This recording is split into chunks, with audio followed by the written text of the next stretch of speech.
પત્રકાર ચાર રસ્તાથી રાણેશ્વર રોડ તરફ જવાના રસ્તા ઉપર નશાની હાલતમાં વાહન ચલાવતા મળી આવેલ છે અને તેની કારમાંથી એક દારૂની બોટલ પણ મળી આવી છે, જેના પગલે તેની કાયદેસરની કાર્યવાહી કરવામાં આવી છે। જેમાં આ આરોપીનું નામ સંદીપસિંહ ચૌહાણ અમદાવાદના હોવાનું જણાવે છે અને તે પોતે એડવોકેટ હોવાનું જણાવે છે। જે બાબતે D division ACP Ashok Katkad એ મીડિયા સમક્ષ માહિતી આપી હતી। અખંડ ગુજરાત ન્યૂઝ વડોદરા।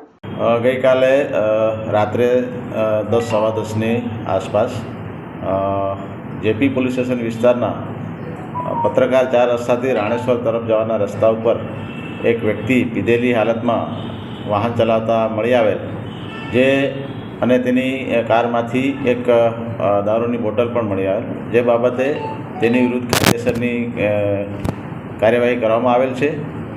अने तेनु नाम पूछता संदीपसिंह भूपेन्द्रसिंह चौहाण રહેવાસી અમદાવાદના હોવાનું જણાવેલ છે અને પોતે વ્યવસાય એડવોકેટ હોવાનું જણાવેલ છે।